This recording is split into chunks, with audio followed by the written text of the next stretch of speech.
Good morning, everyone, and thank you for joining. In this panel, we would like to dig deeper into political implications of what we just heard during this conference. And I therefore find it important to mention that several publications have shown that changing our food system depends in many aspects more on policymaking than on the choices of consumers.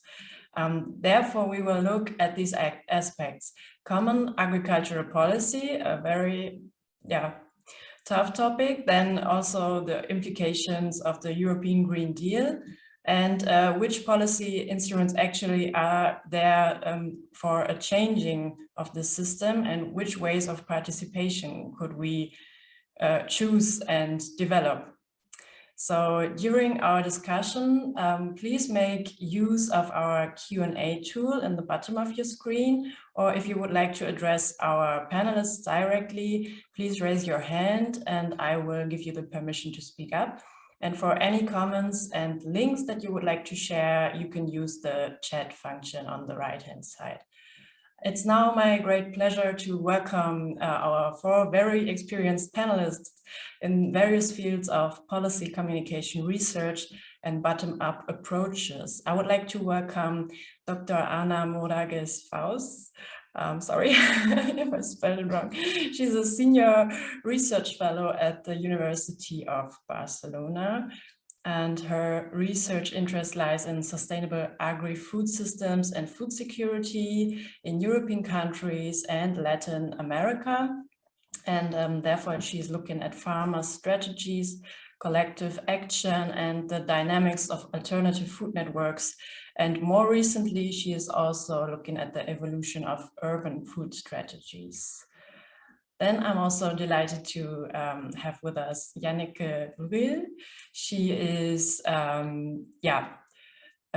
supporting bottom-up change for sustainable food systems with group facilitation, research, and advocacy.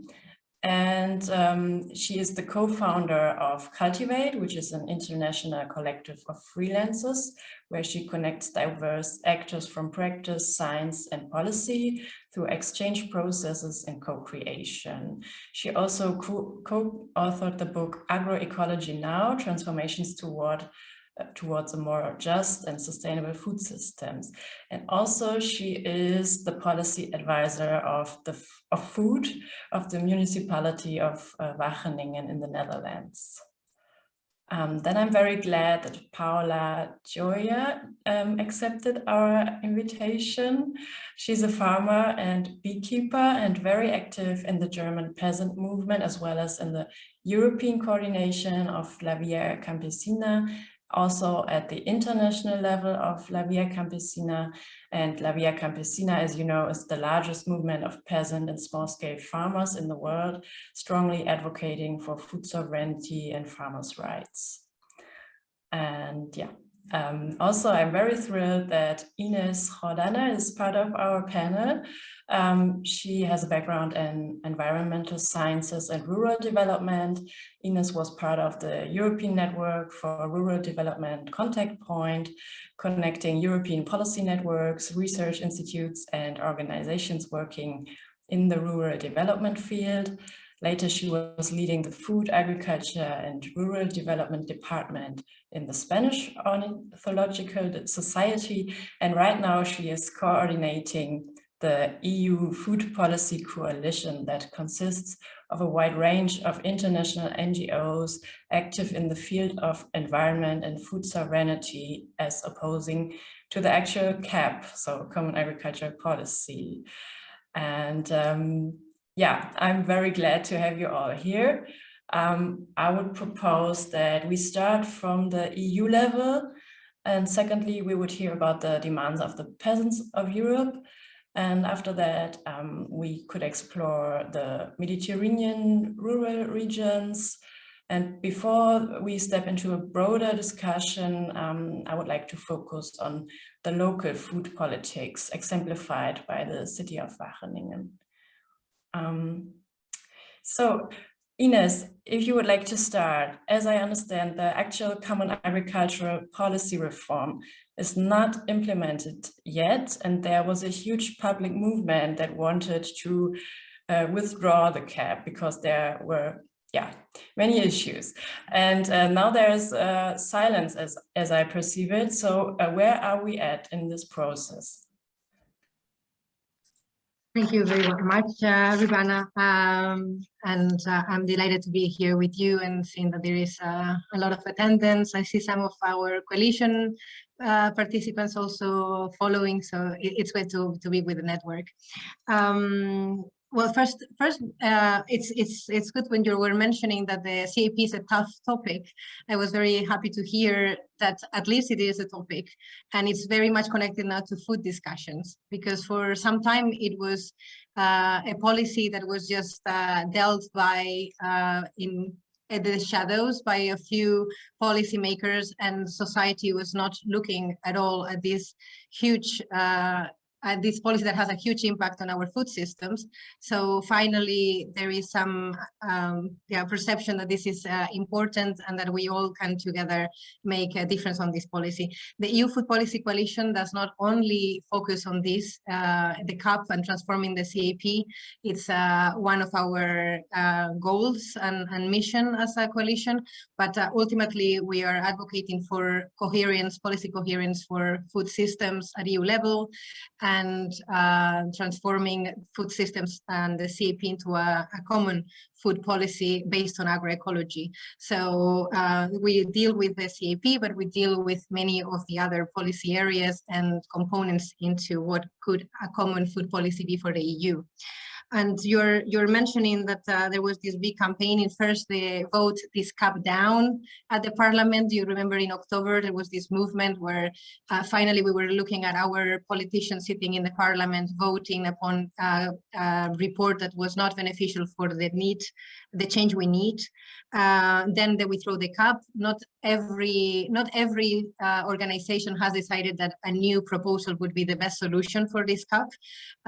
We're not all aligned in the withdraw the cap campaign, but it's a very powerful movement. Like just today, we will have at 12:30 when we finish this panel, we'll have to run off to Schumann roundabout in Brussels for a protest that has been organized. So it's very much active, it's very much up there.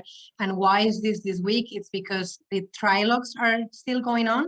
So even though you say that it's silent, actually it's the most crucial moment right now where we can still make a big impact. So trilogue means that the parliament, the council where the ministers of agriculture meet, and the commission have to discuss the final proposal and the ultimate outcome on how better or worse the proposal can end up being, so the legislative process. So right now it's very much active. We just had a council meeting for agricultural ministers yesterday. It's very worrying what we are hearing. Basically, the Commission keeps saying that they can align the Common Agricultural Policy to the European Green Deal by a set of recommendations that they submitted to the member states, by looking at their strategic plans, that now the CAP has to be designed in each member state. So in principle, that could have been a good flexible option for new exploring new tools also in rural development and with other funds to do better with the CAP. But we know that if it's not mandatory and if it's not in the regulation, member states are actually the ones opposing any change. So we just heard more of the same yesterday in the discussion in the council.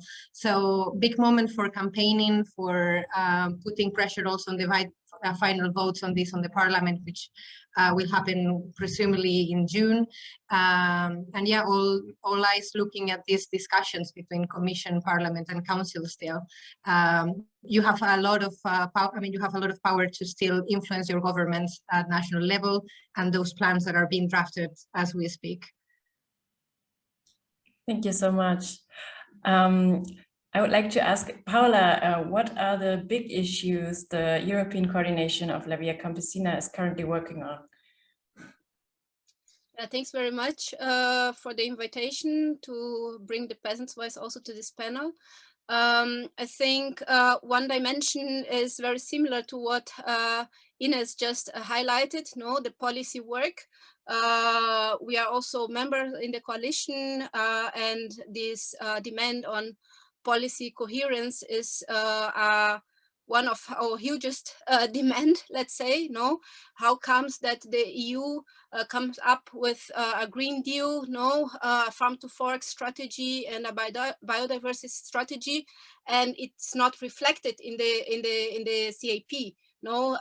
This is not. Yeah, this is not coherent, and one of our main demands is to demand this this coherence. But on the other hand, ECVC is not only doing advocacy work. No, we are a roots-based organizations.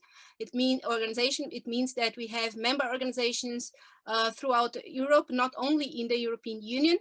And our work is very much also related to our base, no? So we are through our members in the different countries, over 30 right now. I mean, we have over 30 members in over 20 European countries, as I said, inside and outside the EU. And our members are doing quite a lot of work, for example, also towards our agroecological transition, no, developing different trainings and practices, no, also giving support to their members, let's say, no, who want to make this transition, supporting new entrants, for example, into agriculture and so on.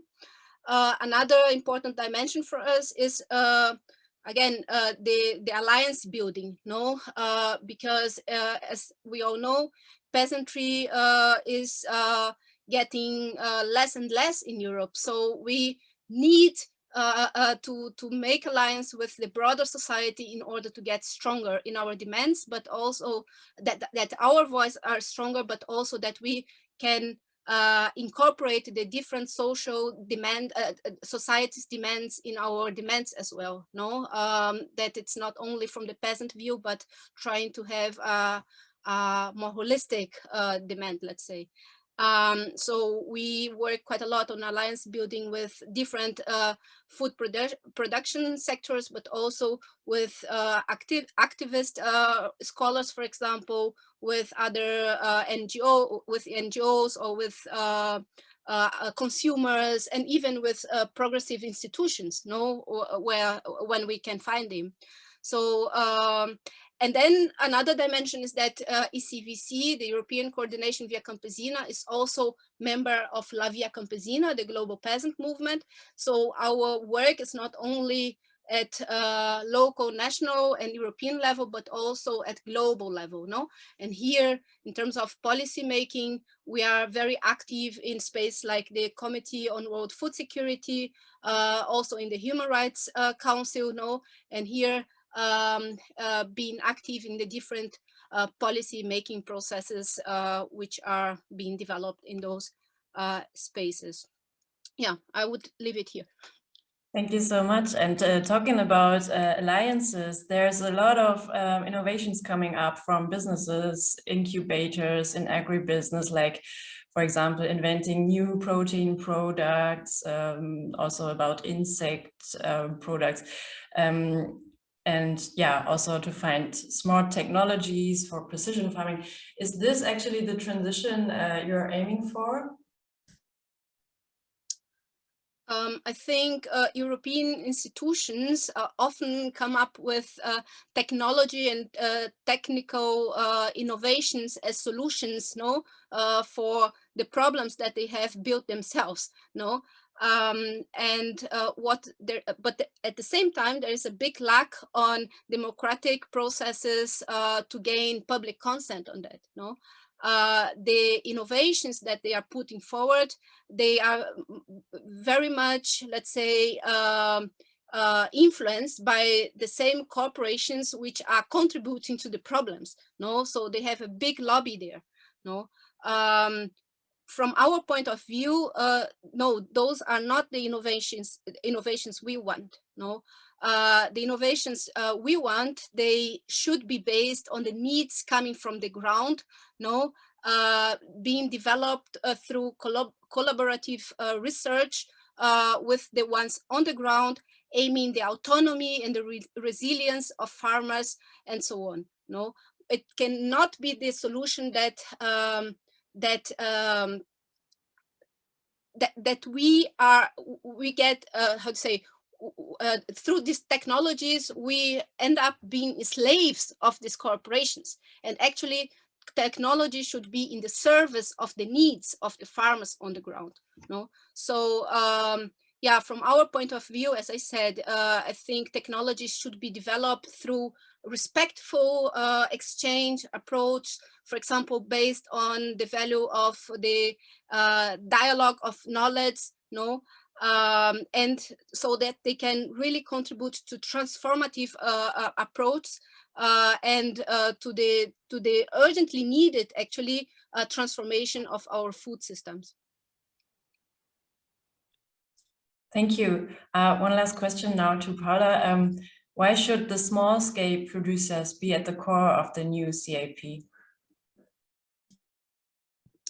Well, when we look back why the CAP, the Common Agriculture Policy, was created, no, it was actually created to manage the different aspects of the European agriculture, no, and to ensure also food security here in the region, no.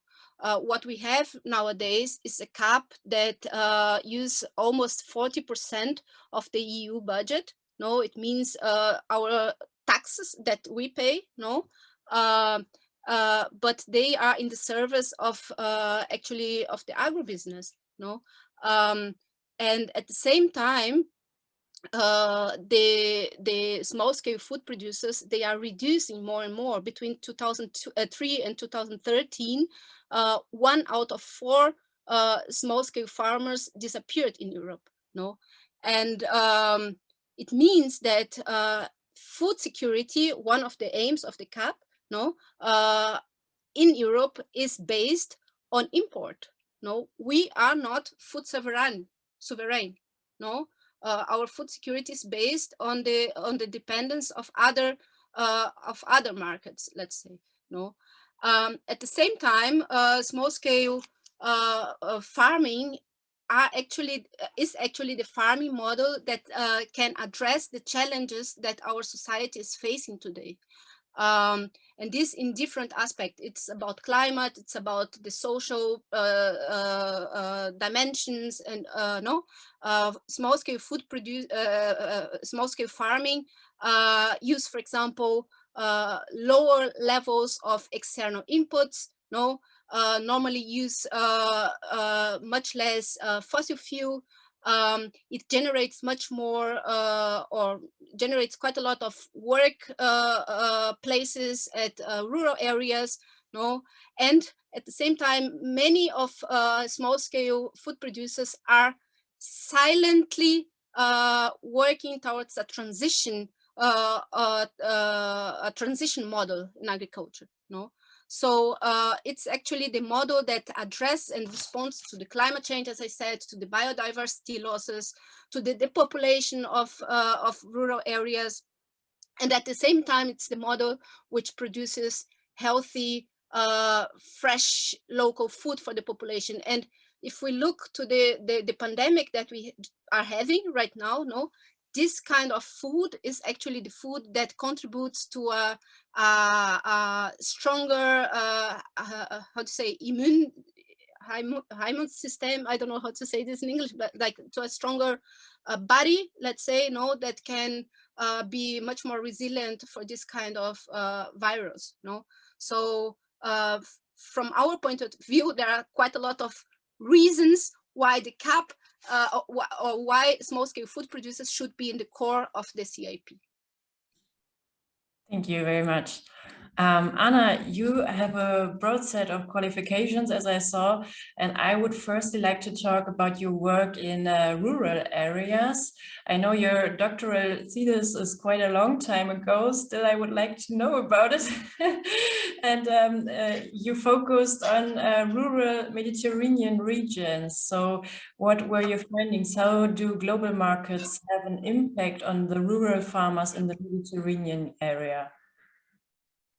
Well, first of all, thank you very much for inviting me to this panel. It's a great pleasure to share insights with all these amazing panelists.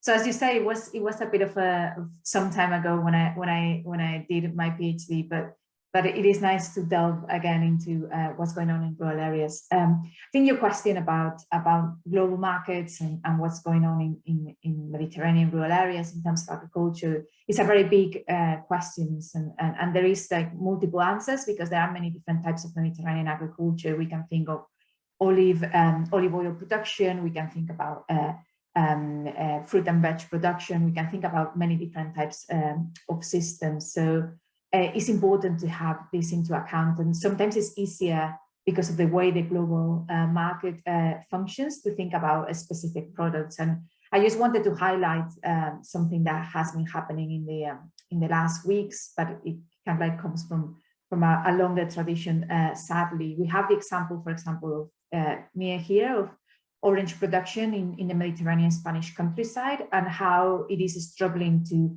provide enough incomes to farmers to survive. We see many times how it's not economically viable to farm the land or even to pick up the oranges. And in the last weeks, we've seen farmers pulling out their orange trees and just burning them, basically. And this has happened just in the region of Valencia with 2,000 small holdings. But this is kind of like a long process because, for example, the price this year that orange farmers were receiving for mandarins was 7 cents per kilo, when the cost of production is 20 cents per kilo. So it's just impossible to maintain any farming activity under those conditions. And we see, for example, in that region, the same, that in the last 20 years, just in terms of orange production, there's been like 30,000 hectares that have disappeared. So we're seeing here a problem. We talk a lot about food security and celebrating food, and then we're abandoning the land. So there are these contradictions that we need to look at in terms of like the broader dimensions of what's happening. More issues in terms of the global market, where there's fierce competition between countries, and there are many different situations in terms of like how labor arrangements are different between countries, income needs, even sometimes environmental regulations. And in many cases, farmers, what they try to do is to improve the quality of the produce. They adhere to certifications such as designations of origin or organic, but also many farmers are trying to create these shorter supply chains, these networks to reconnect with consumers and retain value, but also power in terms of how they do things and how they can plan for the future as well. Finally, I have to say as well that we think about Mediterranean products, they are also in export markets. And what I mean is that the Mediterranean products travel all over the world many times in terms of olive oil, produce like a Parmigiano Reggiano. We can think of many products traveling all over the world. So there's a two-way street, and there's also many farmers engaging within this global market as well. Thank you. And would you say there is a role in public financial support to support these farmers? Of course, there is a role. I think Paula was giving kind of like the data, what's going on with the CAP, and that's a massive amount of support that is not well channeled. There's a lack of coherence between policies. We're kind of like wasting energy, time, resources in many different ways. And I would just emphasize what Paula was saying in terms of the coherence of these policies. It cannot be that at the local level we're trying to make massive efforts to reconnect consumers and producers and try to support like local agriculture and so on, but then at the maybe national or European level we have all these other policies that, for example, one of the things that they are really preventing access to land. That's one of the lock-ins that the CAP kind of like promotes as well. So we really need to create more coherence between policies at the European level, but that they trickle down all the way to the local level as well. Okay, thank you. Now I would like to hear from Janneke. Aside your interest in skill sharing and knowledge exchange, you're also a food policy advisor of the city of Wageningen. What exactly is your task there? Yeah, so the city of Wageningen, and some of you may know the name Wageningen because we have a big agricultural university there. Actually, now it's called a University of Life Sciences. And there's a lot we can say about the role of Wageningen in supporting or not the transformation to sustainable food systems. But so the city of Wageningen, which is of course independent from the university, has a food policy. And I would first like to say we're not the only city with a food policy. In fact, there's a food policy pact, an international food policy pact, the Milan Food Policy Pact. And I think, Anna knows the exact figure maybe, but I think around 200 cities have now signed up for that. And that's because cities increasingly recognize that they also have a role to play in supporting sustainable food systems. And that at the local level, the city, someone asked, what is the city? It is Wageningen. And maybe somebody can type it in the chat or in the Q&A. Wageningen. And so, of course, at the city level, you see different sectors come together, and there are lots of challenges in terms of climate and energy, in terms of living and building houses, and also in terms of food and health and the general environment. So in Wageningen, we work with many organizations and individuals because the city has a lot of knowledge. A lot of people in the city have a lot of knowledge about food and agriculture, and that is a result of this university. So there are lots of initiatives, lots of small and bigger institutions. And so we work very much in a bottom-up way, and we identify in the city, and my role is indeed a food policy advisor. So I advise the mayor and the local ministers, which are called aldermen in English, I now know. So we advise them to work towards a sustainable and healthy city. And we work in collaboration with other cities. And we have identified 4 interconnected pillars to focus on. One is access to healthy food. We have a lot of people that have had their education at the university and know a lot about food, but we also have the people that are traditionally from the city and whose health situation is much less. And so the health gap, let's say, is quite big in Wageningen. And we're working towards making that gap smaller. And then we're also working on sustainable farming, agroecology, and short food chains in connection, on the reduction of food waste and on the protein transition. And often initiatives work on various of these pillars together. And then we're also currently working on the development of a 10-year food agenda, together with all these different individuals and organizations in the city. And that's also in an effort to anchor the food policy from now in the years to come, because not everyone agrees that cities need to work on food. You know, they're like, is this a key task for a municipality to promote healthy food? We have so many other things to do at the moment. And healthcare in Holland is a big cost, and they don't really necessarily consider food a primary task for cities. And then in terms of my role, so what I do, because there is so much going on already in Wageningen, is really often facilitating relations, contacts, communications, giving visibility, but also identifying and removing any regulatory obstacles that there may be and that people come across in their initiatives. And sometimes, of course, finance. Thank you. And who's actually involved in making the decisions? Is it a broader approach, or who is elected? How does the system work? Yeah, so we have a municipal council, and they in the end are the people who are finally responsible for all the decisions, and they are made up of the parties. It's like the local parliament, right? But we are also in the process of setting up a food policy council, and those exist in many places around the world. But we also know they're not successful everywhere, because sometimes the mandate is unclear or there are no finances to support them. It's just not clear what they can say and what is the role of the municipality or the council in that sense. So we're still looking at what would be the best form for them. And we do have several moments in the year that we contact all these different groups. And as I said, we work very much in a bottom-up way because there's so much knowledge and experience in the city. So we are always in touch with different people in the city to know what's going on, what they're facing, what their initiatives are. But the final decision rests with the council. Okay, thank you very much. I think we now have the first question or comment from our audience. I would like to invite Axel Anders to speak to us. I will now give you the permission.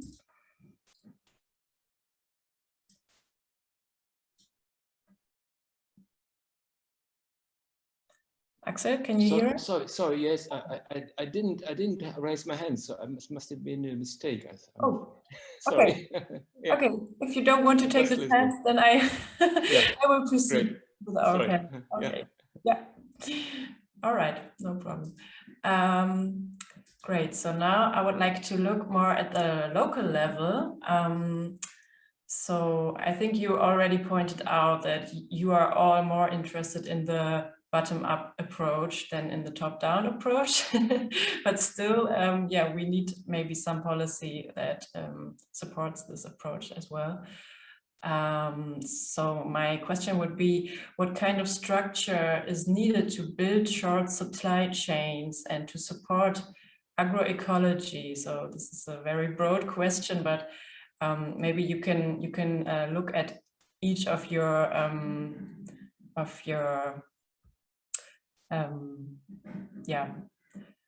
structure that you are working in. What would be the best approach? And yeah, who would like to start? Could start. Yeah, Paula, please. I can start and then the others continue. Just like to give some keywords. No, there is, as I said, an urgent need to relocate our food systems. No, that our that the European food system is not based on exports. No, I mean on import and on export as well, of course. For this, we need also policies that support, for example, short supply chains. No, and here first, I think at local level, and maybe Janneke will also do quite a lot of this work at local level, because that's similar discussions we have, for example, in our food council here in my region. We have a lack of, for example, processing structures in the locality. No, so many of the farmers, they are dependent on big retailers, no, because the food cannot be processed here, no, and there is also for example, slaughtering houses. No, there's almost no small one anymore. No, they have disappeared, and it's everything in these big slaughtering houses. No, so there's a need to rebuild these structures. No, so another thing is that there could be much more. I mean, Berlin just I think I don't know if it was already approved or they are in process of approving a kind of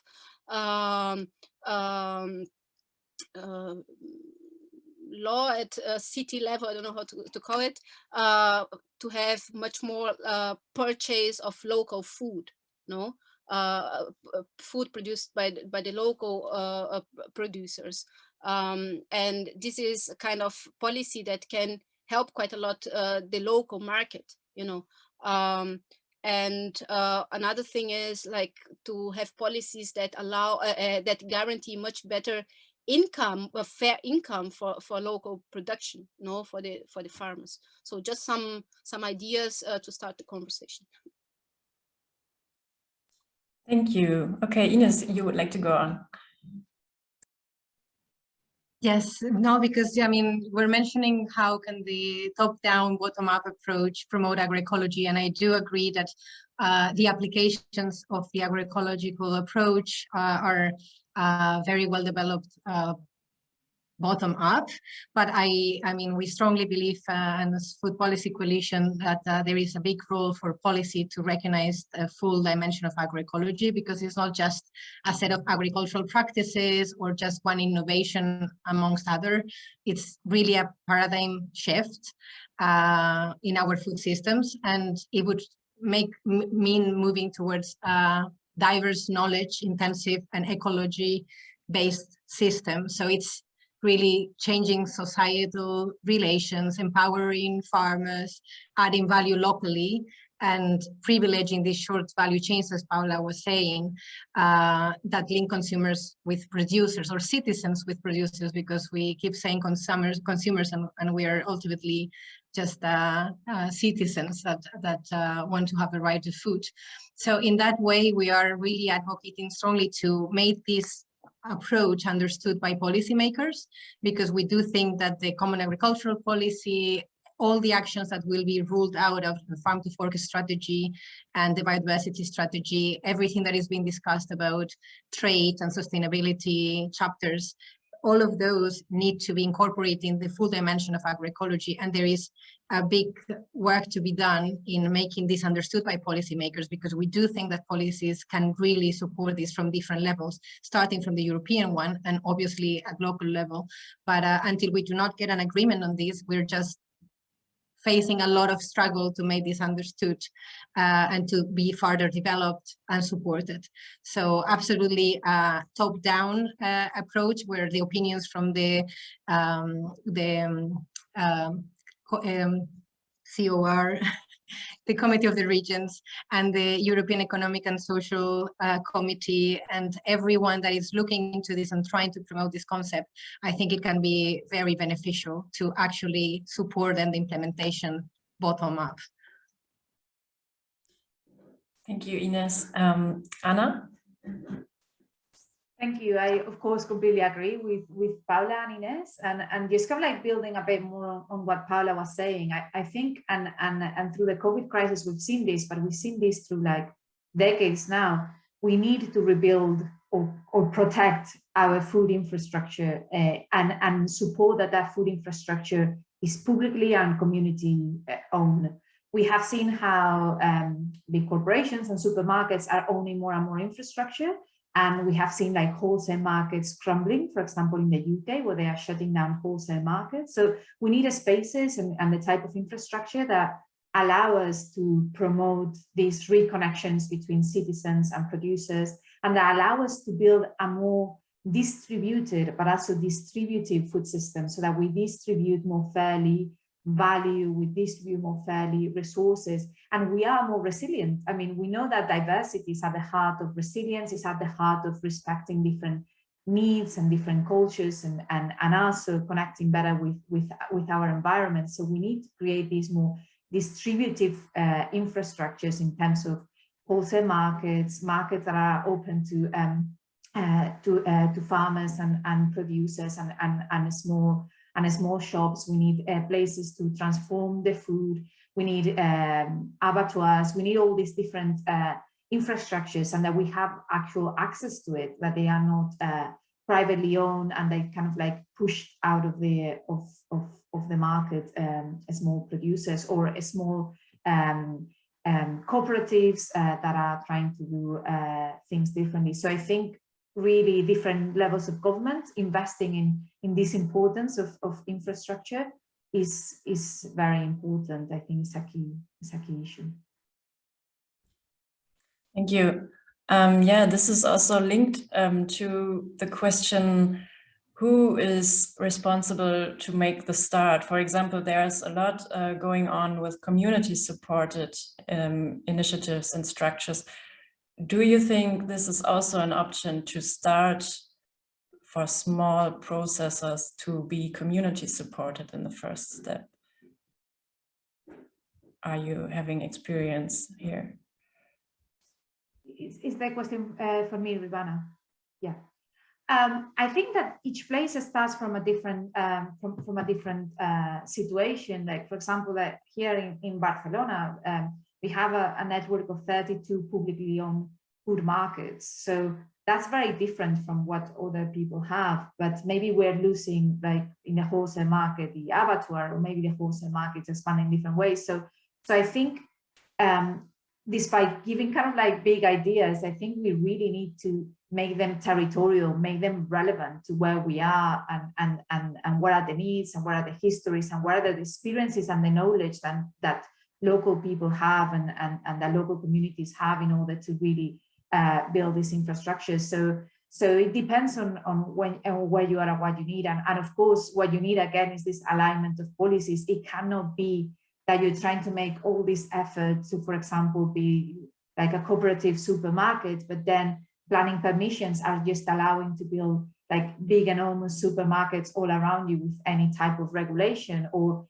like we make like a lot of effort to improve the food in the school canteens, but at the same time we just have like a wall of like fast food restaurants just at the door of our children's schools. So we need to kind of like build that coherence between policies that sometimes, many times, can like develop at different levels at the same time. Thank you. I would also like to come back to Janneke, to the food policy councils. They are often relying on volunteer work, as I perceive it. Do you think this is sustainable, or what are the answers to make it more sustainable?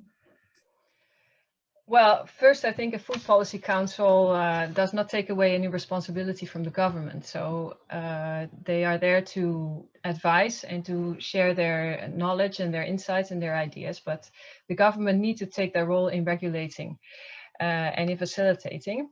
Well, one practical way that we have dealt with this in the past is that when we have any projects where we demand people's time, and this is actually something we learned from La Via Campesina, and we're taking the example of La Via Campesina Netherlands here, is that we compensate people for it. We compensate people for their time, especially when they are farmers, because when they have to be away from their field and find someone else to be in their field, but also because we want to value and acknowledge their knowledge and their experience. And so we give them a financial compensation for that. And in that way, that makes it more equal and more sustainable, maybe. Thank you. I would now like to step more into the topic of the consumer communication, and especially the food crisis is always a hot topic. And yeah, just a broad question. It's often said that the best choice in terms of health and ecology should be also the easy choice from the consumer's perspective. So in your opinion, how could this be achieved? Yeah, and who likes to start can start. Well, we are often hearing this very recently. This is a new concept that the Commission is now backing up through trying to keep the ambition of the Farm to Fork strategy, and it's mentioned through the communication about that, not only that the sustainable choice should be the easy choice, but affordable choice. And it's when we say sustainable, we of course mean sustainably produced, including the health aspect of it, because now it seems that we need to defend as well what sustainability means, and we almost are putting a fight on whether health comes before any other sustainable social or environmental principle. So we try to take this word in the full meaning, and we fully agree that it should be the easy choice and the affordable choice. But still, there is a bit of a blind spot in the strategy because it offers a dilemma between cheap food and the protection of affordability of it, and social protection in a way, so households can afford these healthy, sustainable diets. So food prices must be fair, must send the right signal to consumers, and it's very welcome that, you know, we can make it affordable through different operations and to other social policies. It doesn't mean that the food has to be cheap or perceived as cheap compared to like you know, food that is produced with a lot of negative externalities, and that therefore it can just put the prices down. We need to understand the true cost accounting for food, and this needs to be fully communicated to any citizen wanting to be fed by food, but we need to support this with other policies that make it affordable. So on this fight that we are hearing right now, I mean, we're discussing right now the farm to fork strategy at the Parliament, and just a notion out there, if anyone has contacts to their parliamentary representatives, it's the moment to get in touch, because there is a big threat in the ambition on recognizing the impacts of food systems, and the MEP, the parliamentary representatives that are sitting there and that are opposing the farm to fork. One of the things they repeatedly use is that, you know, food prices cannot raise, and the sustainability will have to be reflected. Therefore, we're almost asking for people not to be able to afford this sustainable food. We're not at all saying that. We just think that you're not going to tackle any social exclusion situation or any non-access to proper food by just keeping the food prices artificially down by unsustainable practices. So both have to be compatible, and we fully believe that while we look at externalities on food and we support incomes to and channels to make sustainable food available, then is when we truly will have affordable and sustainable food for all. Thank you. Paula, you raised your hand. Please go ahead. Yes, thank you. I think it's about a just transition, no? That needs to take into account, on one hand, that needs to take into account the relation between producers and consumers, no? And today we have in the EU a reality where 33 million European citizens cannot afford a decent meal every second day, no? This is not the reality we want, no? And with these millions of euros that we have in the EU budget, we need to find policies that can respond to this both realities. On one hand, the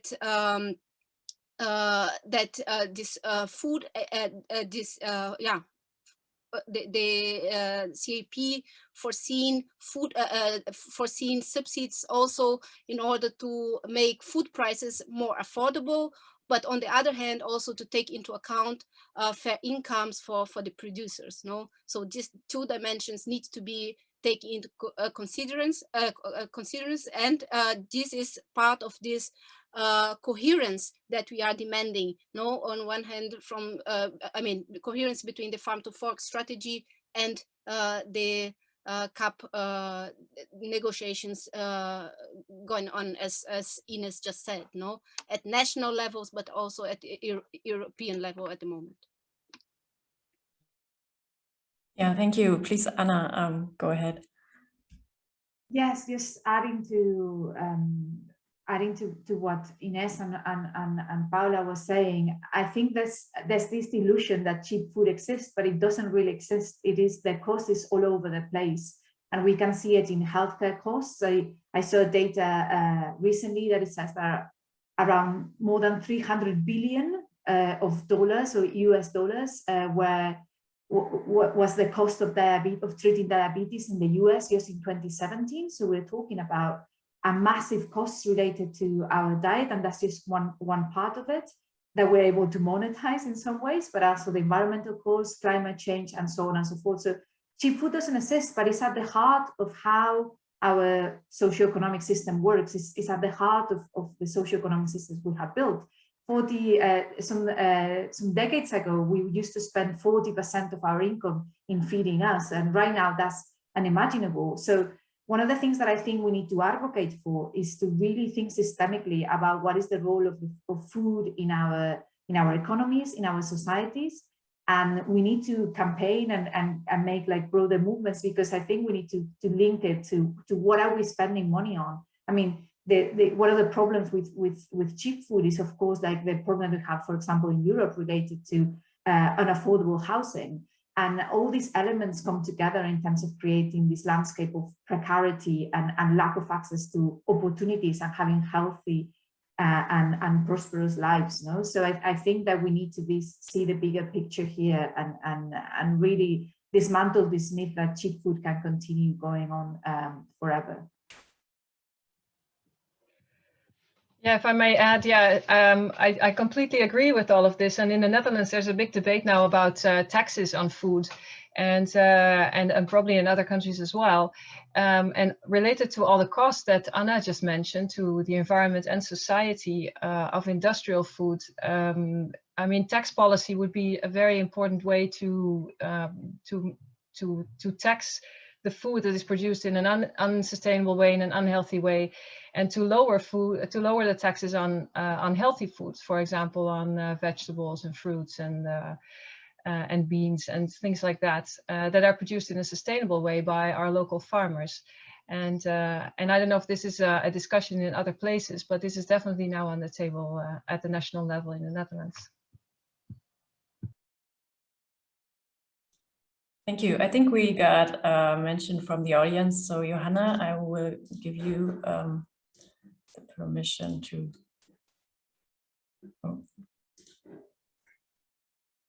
speak now.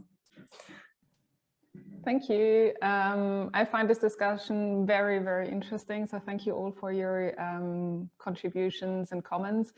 And with regards to the point that we were just discussing right now, to low prices and the externalities of this industrialized food regime. So I was thinking there what we are trying to do in the city of Zurich. I'm there with the Food Council of Zurich. We're really also trying to have a broader discourse about multifunctionality of land and urban spaces in general. And we are seeing that there's, we start to have understanding in different city departments and within the municipality, also with regards to the benefits, or maybe I should say the positive externalities of a more small-scale regenerative way of urban gardening, urban farming, and using green spaces in general. So it's I appreciate that we are having a discussion about negative externalities, so to say, of the mainstream food system, but I think it's also great to have this discussion about all the positive aspects and great things that we do next to when we do urban gardening or urban farming, right? It contributes to health, mental and physical, biodiversity, whatever, sense of community and belonging, reterritorializing our lives, and so on and so on. And so I was wondering if you're also, maybe what your thoughts are on this and how you can see this also as a strategy next to discussing taxes on the other products. Thank you. Thank you. As far as I know, Anna, you were publishing on a sustainability assessment. Would you like to describe what you elaborated? Yeah, I have to say that assessment is one of the most difficult and tedious things to do. So I just would like to start by saying that, yeah, we were in a process. So I worked for many years with the Sustainable Food Cities, now Sustainable Food Places network in the UK, which puts together a network of more than 60 places across the UK that work on food through food partnerships and food action plans in a systemic way. And one of the things that they were demanding was the need to actually assess their impact and understand what was the impact of what they were doing. So the call came from them to see, okay, how can we look at this? What should we do about this? Measuring sustainability and measuring impact is very complicated. It's very difficult and it has many challenges. The first challenge is how to balance different types of knowledge in terms of, like, we all have different expertise and we all have different knowledge. So instead of just going for the easiest way to measure sustainability, just making sure that we include the different knowledge and experiences of different groups and people to actually define what is sustainability, what is sustainable, and actually include that type of knowledge. The second part will be another challenge is when we try to define the sustainability criteria. Well, there's like many different values and interests behind these sustainability criteria, and depending on, and sometimes there are also like trade-offs that we need to take into account. So we need to look at the power imbalances when we are developing this type of frameworks, and really work with different groups, taking into account the different perspectives. And this includes what Janneke was saying in terms of who is invited to define the indicators, how we reward people for their time, and so on and so forth. And then the last part is really thinking, what are we measuring sustainability for? How we communicate those food system assessment, what is the aim, how we implement these frameworks. And this is very important, because depending on the aim, it can be used in ways that are fruitful or in ways that are really not relevant at all. So I will say that with my experience, it's difficult to measure sustainability, but it really provides some very interesting processes of people coming together, co-producing new knowledge, thinking what is relevant, reflecting on what they want to communicate, and thinking through these tensions that are sometimes when we think through sustainability. Also, policymakers love assessments and love numbers. Not all assessments have to be in the form of numbers, but it's true that they are really captivated by indicators and targets and how to get to that target, and it makes their life easier. That's what they say. So it's something that we need to work with. And many civil society organizations also want to communicate their impact in that way, in a way that is like easy, digestible, and that really shows what they are doing. So, well, just sharing my experience with this type of processes. Thank you. Yeah, I think this is quite a contradiction also with the holistic approach, and then again measuring so many different factors. And yeah, if you would like to add on this, please go ahead. Otherwise, I would now. Yeah, Inés. Just very briefly, because I don't know if we will come back to this area later, and it's quite relevant to maybe mention that before we go down the line of having to, I mean, this discourse sometimes, or this way of thinking, brings some policymakers to then think that everything has to be encapsulated into, like, you know, a label or a system that will then automatically tell you whether something is sustainable or not sustainable, healthy or not healthy, and we forget then the shaping on more fair food systems and sustainable food systems. And very many of these things, before we go down the line of creating this sort of accountability and talking about final impact on changing prices or other measures, it's very important that we get the knowledge, and this is now scientifically proved, and it's being in a report. I'll share the link that is being written by advisors to the European Commission, so saying how important food environments are in shaping the food choices. And this goes, I mean, food environments as shaping the eating patterns. And this concept has not been sufficiently well reflected in the different actions. So we cannot go into just one line that we think that taxing would be the one bullet that will solve everything. I mean, this is about changing diets and the consumption patterns, and not just informing consumers, but like really having a shift to different system. So more than new labels, we need also stricter regulations in many areas that would start like bringing those choices closer, so that we can account on what are the impacts and the cost of inaction in the midterm. So I think we need to still go for rules and frameworks and definition on different areas where we can absolutely support what we know are sustainable production and eating habits, before we go down the line of just thinking that one thing will solve then how we purchase food. We need to tackle all these different elements with an agroecological approach and taking everything into account. Thank you. I think we have Fabienne from Ernährungsforum Zürich. Would you like to raise your hand and ask your question in direct?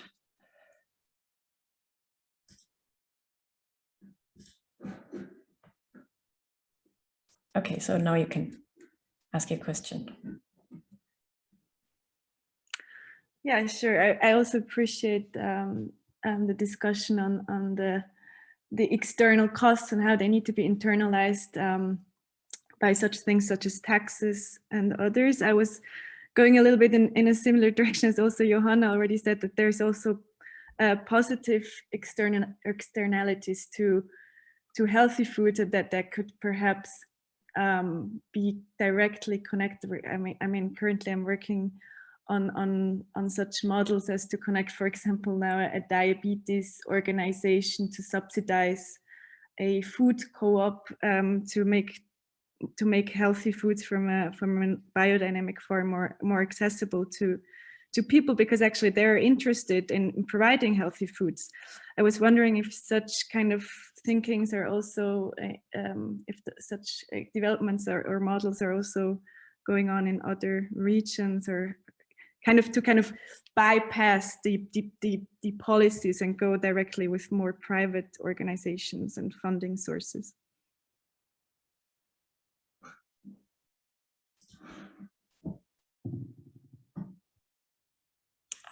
Any ideas, experiences?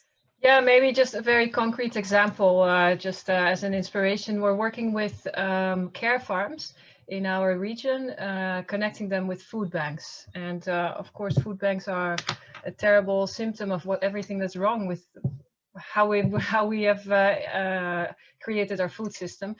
But as a short-term solution, this does provide agroecologically grown food by people who really enjoy producing food for people who need it, providing it to the people that don't have access otherwise to this healthy and sustainable food. And this is a really a very positive initiative for everyone involved. So that's maybe one nice way. And then we also have a collaboration with, in our city between GPs, general practitioners, so that the first line doctor you go when you have a problem. They identify people who they think maybe they just come for a blood test or something, but when they have a sense that people are not eating well, they take a questionnaire with them and they talk about their lifestyle, and they offer any support in changing their lifestyle, which includes better food. It also includes more movement. But this is a really interesting new initiative where we see that doctors are also becoming more involved in understanding the preventive function of healthy food. And then of course ideally it's also sustainably grown food, right? That remains the challenge, to always connect access to healthy food also with the healthy planet aspect of it, and bringing that together. Thank you. I think there was one last question in this part of the discussion. Friedrich K. Lücke, I would give you now the permission to speak.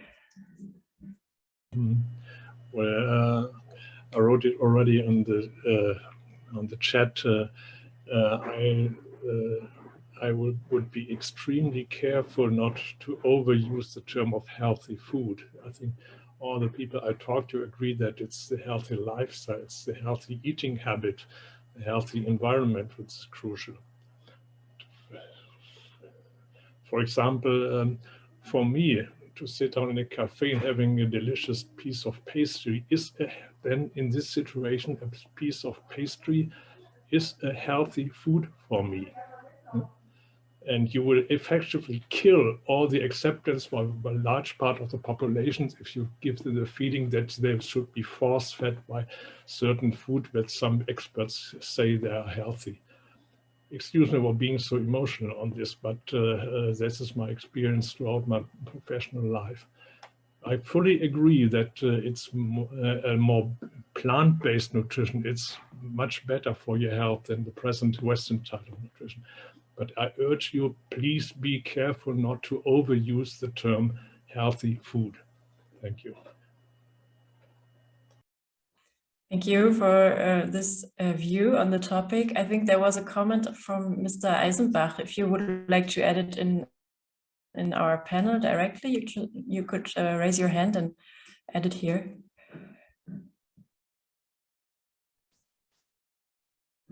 It's on the bottom of your screen if you like. If not, it's okay. Then we would proceed.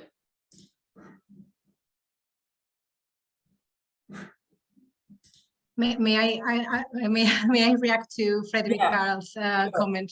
As I mentioned before, we are sometimes forced to be calling things as one-sided, and then it's either healthy or unhealthy, or sustainable or unsustainable. And as I think I tried to mention, we are talking here about the general guidelines on what a diet can be healthy for society, for the planet, taking into consideration animal welfare and many other questions. So we are talking about the general guidelines. We're not talking about the personal, individual choices given at a given moment.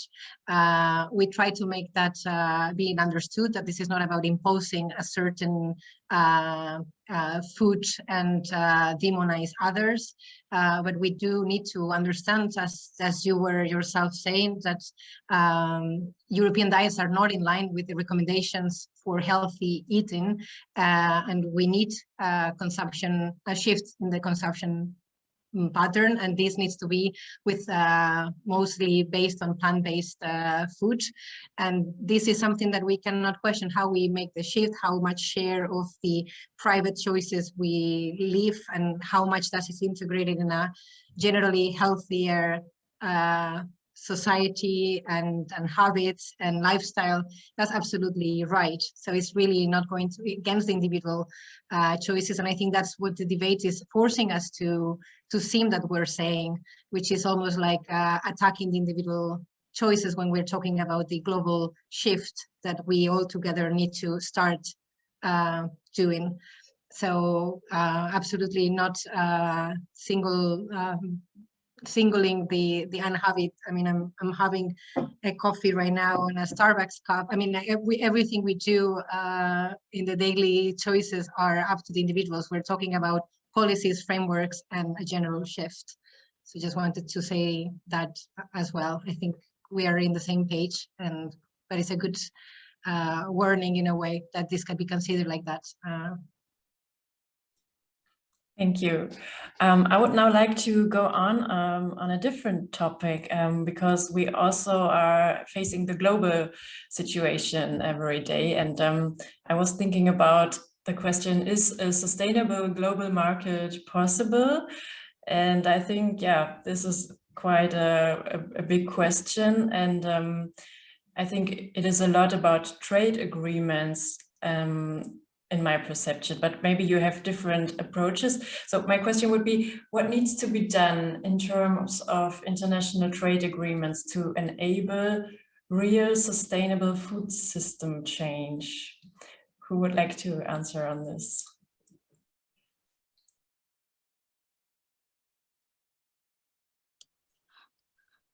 Maybe I can start. Yeah, thank you.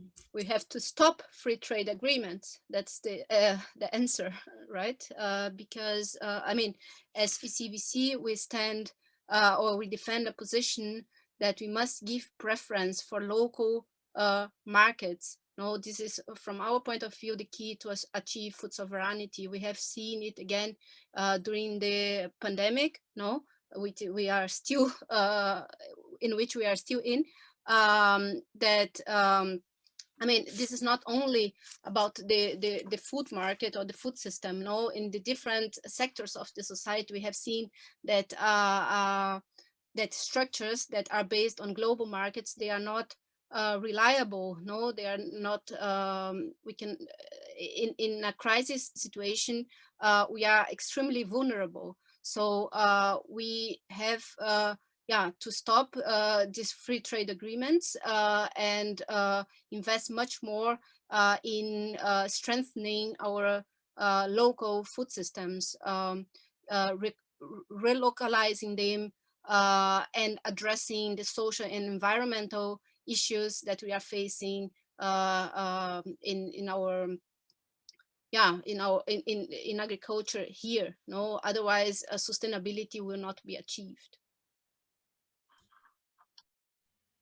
I don't know if I can add. I mean, as a coalition, we cannot take that approach because we take in the voices from organizations that are here in the panel and 50 others. So there are the ones that really advocate for stopping bilateral or multilateral trade agreements altogether, and then these others that are looking into how to ensure sustainability while they're further developed.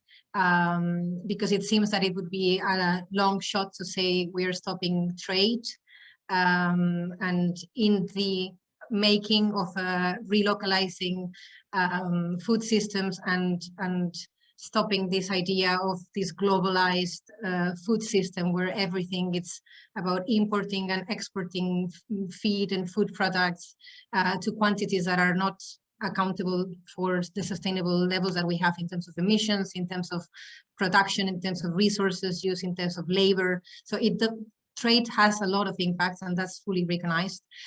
Whether trade has to be stopped altogether, it's a bigger question. In the making of policies trying to make trade more sustainable, there is some quite broad consensus on some good news on the Farm to Fork strategy. We're looking into developing these sustainability chapters for trade agreements.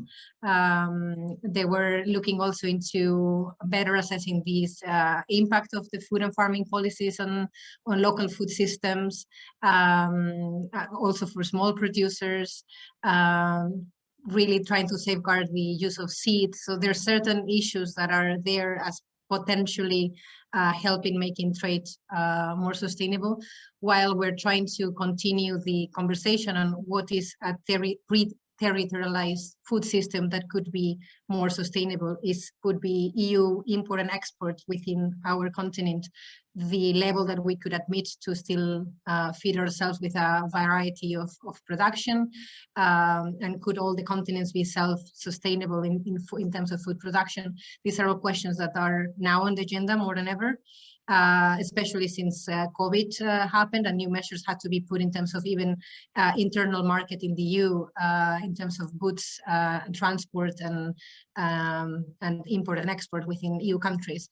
So the question is out there. There's some things that could make it more sustainable. The ultimately sustainability of trade altogether, it's really a strong political position, whether we can be sustainable and where we stop this idea of trade and the global food system.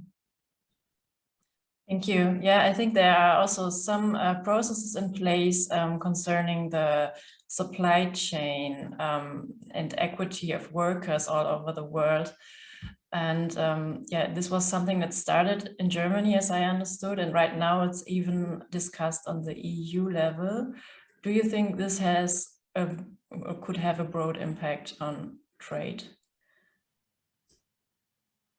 It has, the conversation has started more and more in studies saying, I mean, proving how impactful current food systems are for smallholders, for peasants, for workers, for migrant workers, for people in vulnerable situations, including during the COVID pandemic.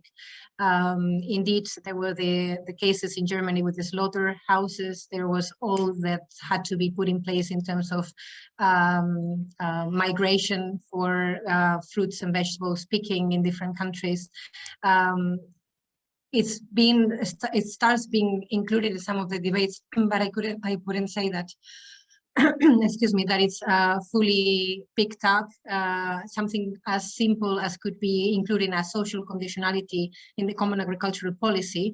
It's just been stopped by big producers organizations like Copa Cogeca, establishing that they are already fully compliant with each of the regulations in the member states in terms of labor and rights, which is, we see cases every day where this is not the case.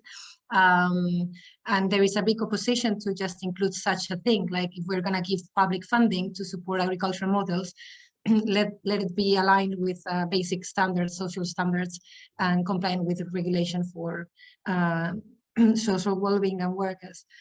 So I think it's a topic that is not sufficiently picked up. I think the higher impact, if we are not ensuring this within the EU borders, the higher impact that our trade agreements and food systems and practices and feed, and I mean the way we're importing feed for livestock producing and then exporting food products, it's just a system that it's gone mad, and it's absolutely impactful and yet not recognized enough. It really started through the COVID.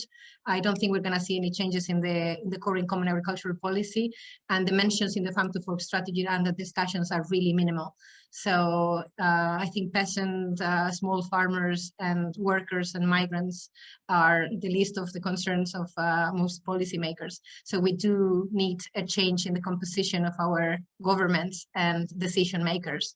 I cannot stress enough how important it is to shift who the power and the settings where these things are discussed. We just don't have the numbers for more progressive policies, unfortunately. Thank you. Yeah, I just wanted to follow up to the point of the immigrant workers, because a lot of Europe's cheap fruit and vegetable relies on the work of immigrant workers. And how could actually these workers receive a better support? Paula, did you have an idea about that? Or Anna, if you like. Yeah, I was. I'm not an expert on this field, so but I think we have seen it, as you were saying, Rivana, also with the COVID crisis, when we were having outbreaks, and we had in migrant workers on the fields, but also in slaughterhouses, and how like the conditions that these people are working and living in are horrible, basically. And here in Spain, we have seen episodes of racism attached to this as well, and how the tension in many places has increased as well, and very little action in terms of the administrations, in terms of how to solve this issue. There are some initiatives that are trying to not only shed light on this, but trying to create new schemes where labor is considered as a key aspect of sustainability. We talk a lot in these forums about sustainability, and then maybe sometimes when you leave, you realize that people are talking about many different things when they say sustainability. For me, justice is part of sustainability. I cannot imagine a sustainable food system where justice is not the heart of it, and includes the whole food chain, from like being able to afford a plate of food that is healthful and that is good for you, but also in terms of your work inside it. So there are some initiatives, for example, here in Catalonia, in Lleida, there's a lot of migrant workers being very bad conditions when they have to pick up fruits. So there's an initiative coming up with like emerging from these migrant workers, of trying to certify like what is just fruit, fruit produced with justice. And this is just an example, but it's true that we cannot, I think this has been said in different ways, but what we cannot be doing all the time is trying to build small initiatives to fight against a tsunami of the rest of the food system. What we need to do is regulation, is change that is transformative, and it affects the whole chain. So I think it's very nice to welcome these initiatives and to shed light on them and to amplify them, but also more action is definitely needed. Thank you, Anna. Maybe you could share also the link of this initiative in the chat. That would be great. I know that many of you have an experience in in working with peasant movements in the global South, and my question now would be, what can we learn from them with regards to agriculture and policy?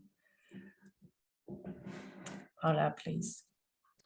Well, I think what we can learn is that the EU policies don't affect only what happens within the EU.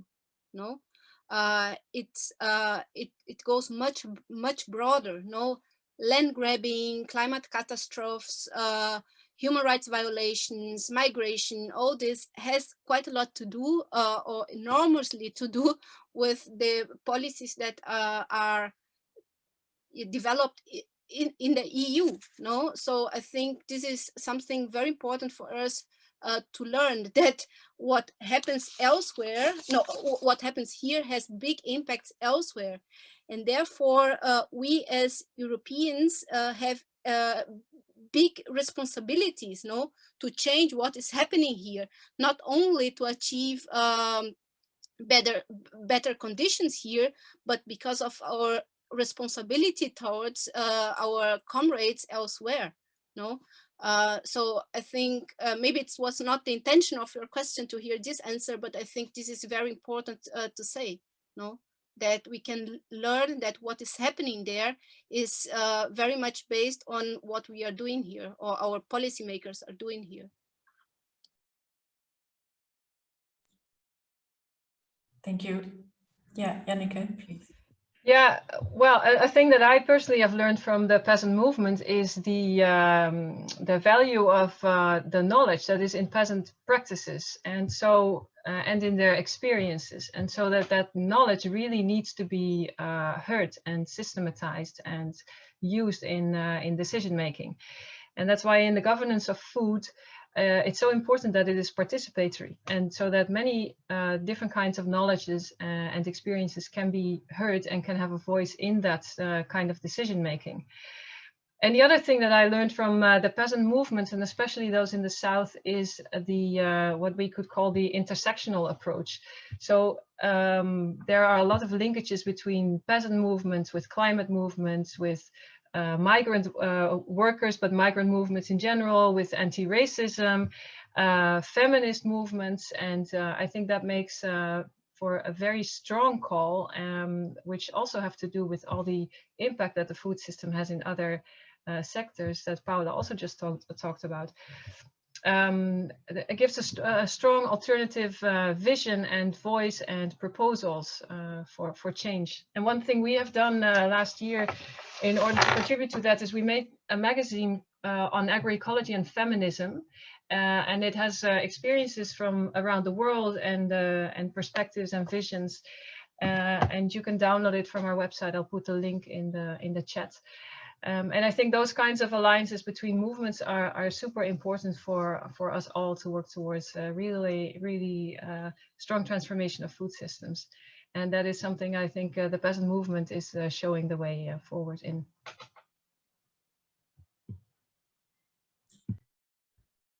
Thank you. Yeah, to make the loop back to Europe, if you don't want to add on this, I would like to know, because farming is not very much, yeah, it is enriching, but not on a financial basis, I would say. So the farmers in the EU earn on average just under the half of what could be gained in other jobs.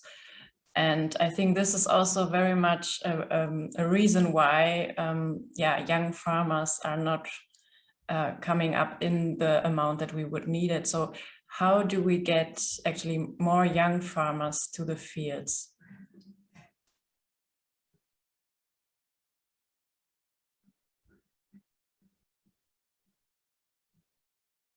Maybe even if the audience has an idea, please raise your hand. Or I mean, I'm sure Paula will have plenty of ideas. This is before, and then just. No, I think, for example, when we talk about, for example, to come back to the CAP, no, we have to allocate much more resources into the second pillar, no. So in order to develop much more vibrant rural, much more vibrant rural areas, which are sustainable, which afford yeah, fair livings and so on. Now, in terms of use, for example, we need to have yeah, more support for young people, for new entrants, to to go this path. No, there was a question in the Q&A before how we came to what we are doing. I am also someone who came from urban areas, no, and I didn't, because of the way I didn't get this support, but this kind of support for new entrants would be a kind of how to say, support for establishing a new establishing an agroecological farm. No, quite a lot of these new entrants, people coming from other sectors, they come because they are willing to make this shift, no, in the system.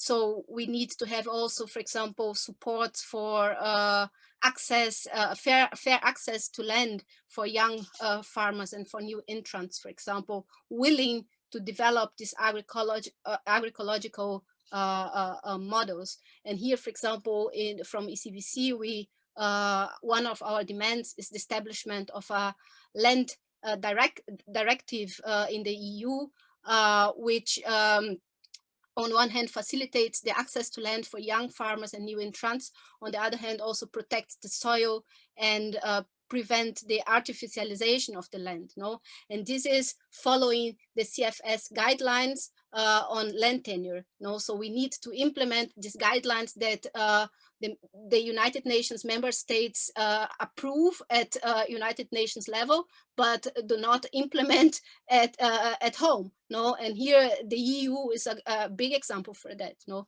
so a land directive would be also a way to facilitate and to promote this new entrants into agriculture. Also, the issue of digitalization, we had it already, I think, earlier today.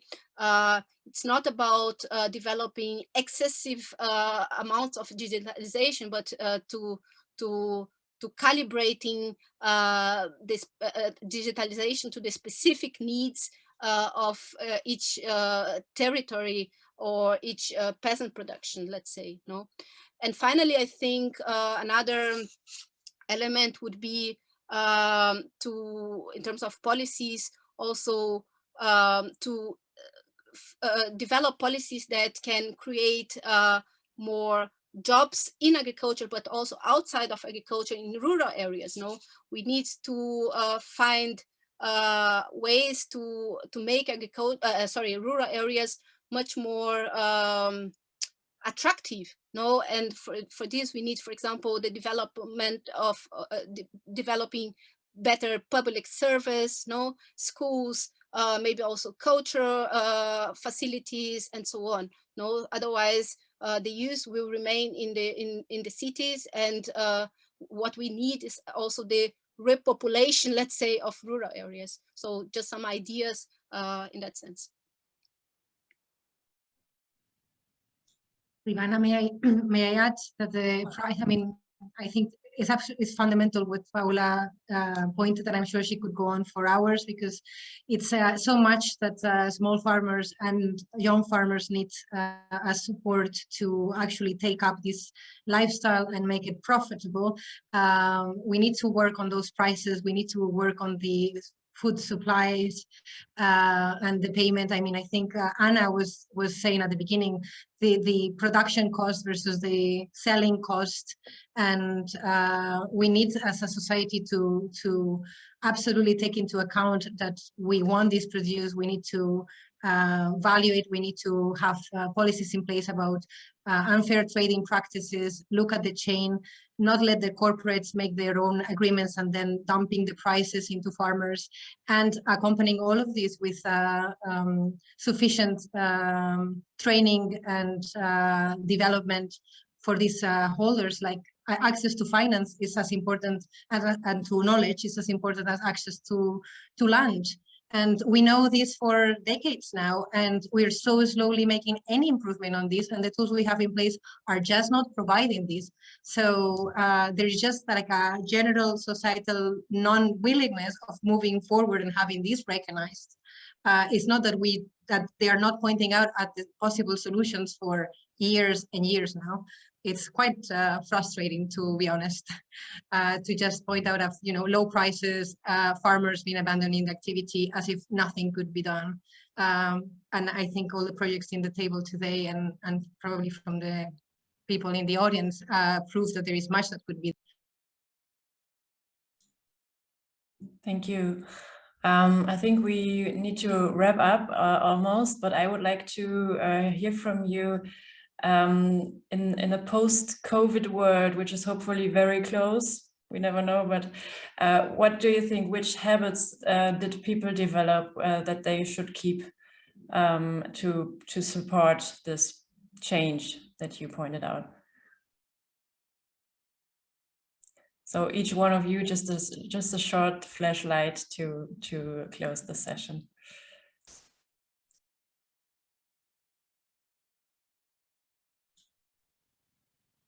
Okay, I'll close with, I don't know, as a closing statement.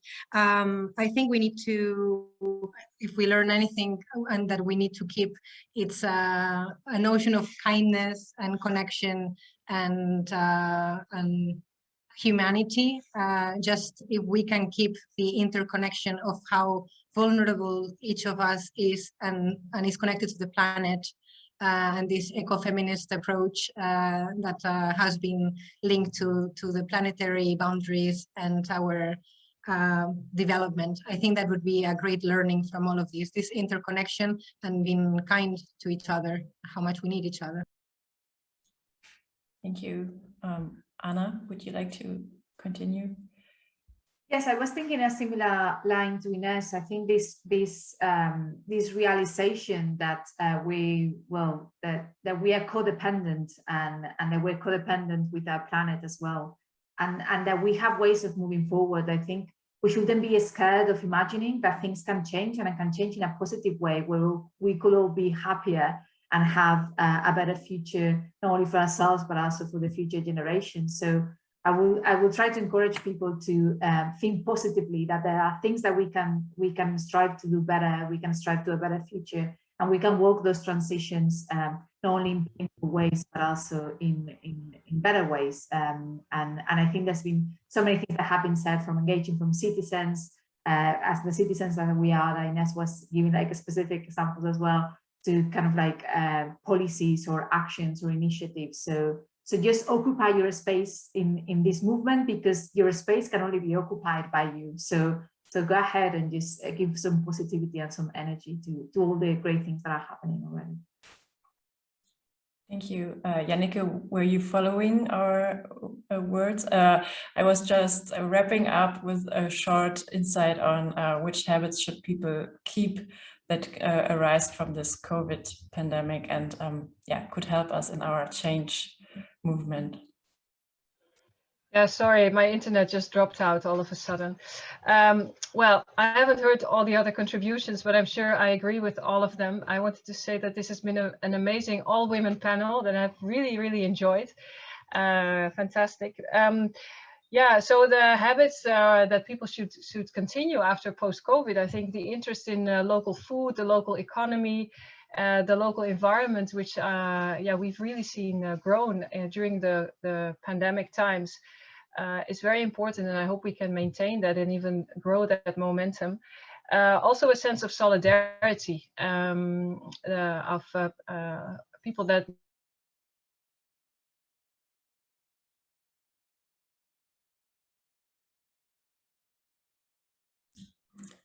Okay, sorry, Janneke, it didn't come to us what you were saying, but I think we got your point. So Paula, if you would just like to make your final statement, whatever you would like to point out. Yeah, that's a good keyword, because it was what I had written, like solidarity. I think especially during the first wave of the pandemic, we saw quite a lot of solidarity among citizens. I think especially in urban areas, this was very visible, but also between, for example, urban citizens and food producers. We could see quite a lot of solidarity as well. And it would be great if this sense of solidarity, doesn't remain just past, no, that we can keep this solidarity and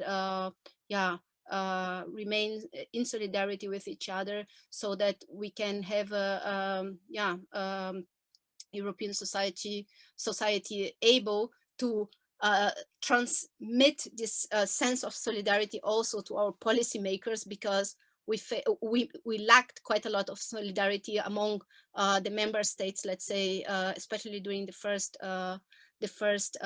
wave, but now we also see quite a lot of lack of solidarity globally speaking.